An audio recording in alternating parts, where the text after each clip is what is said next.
Breyers city जे ॻोठाणनि जो साफ़को अमले जे मुबैना ज़ियादतियुनि ख़िलाफ़ एहतिजाजी मुज़ाहिरो रिश्वत घुरण जा इल्ज़ाम लिस्ट में नाला हुजण बावजूदि दरबदर कयो वियो आहे। ॻोठाणा ब्रियास सिटी जे ॻोठ दिलावट सोलंगी जे ॻोठाणनि सैफट सोलंगी, अनवर सोलंगी, रियाज़ सोलंगी, फिदा सोलंगी, मसमात आबदा सोलंगी, मसमात नगमा सोलंगी समेत समें औरतुनि मर्दनि ऐं ॿारनि जो साफ़को स्पोर्ट फाउंडेशन जे इंचार्ज मुश्ताक मेमण पारां मुबैना तौर रिश्वत तलब करण तोड़े 64 ॻोठाणनि जा घर सर्वे लिस्ट में नाला हुजण बावजूदि सिंध सरकार पारां घर ठहिराइण लाइ आयल पैसा रिलीज़ न करण ख़िलाफ़ एहतिजाजी मुज़ाहिरो कयो वियो।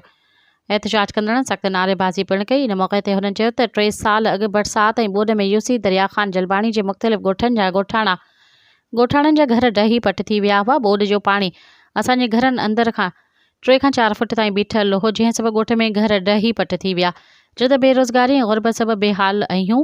हुकूमत सिंध पारां ॿोॾि मुतासिर इलाइक़नि जी सर्वे कराई वई ऐं जिन ॻोठाणनि जा घर ॾही पट थी विया उन्हनि खे सिंध हुकूमत पारां पैसा जारी कया विया हुआ, जेका असांजी यूसी दरिया ख़ान जलबाणी में साफ़को सपोर्ट फाउंडेशन पारां ॾिना वञनि। पर ॻोठ दिलावर ख़ान सोलंगी में 64 ॻोठाणनि जा नाला सर्वे लिस्ट में हुजण बावजूदि बि साफ़के जो इंचार्ज मुश्ताक मेमण पैसा जारी नथो करे। हुन वधीक चयो त साफ़को इंचार्ज जे ॻोठाणनि खां 5000 रिश्वत तलब करे थो। न ॾियण जी सूरत में असांखे गुज़िरियल 3 सालनि खां रुलाए वञे थो। हुन चयो त असां ब्रियास सिटी में क़ाइमु साफ़को ऑफिस में पिणु वियासीं, जिते असां मुश्ताक मेमण जी शिकायत कई। तंहिं तां ऑफिस जो इंचार्ज मछिड़जी पियो ऐं असांखे धिका ॾेई ऑफिस मां कढी छॾियो। हुन ॿुधायो त सख़्तु सर्दीअ सबबु असां खुलियल आसमान हेठि वेठल आहियूं, जंहिं सबबु केतिरा ई ॻोठाणा ऐं ॿारड़ा मुख़्तलिफ़ बीमारियुनि में वठिजी विया आहिनि।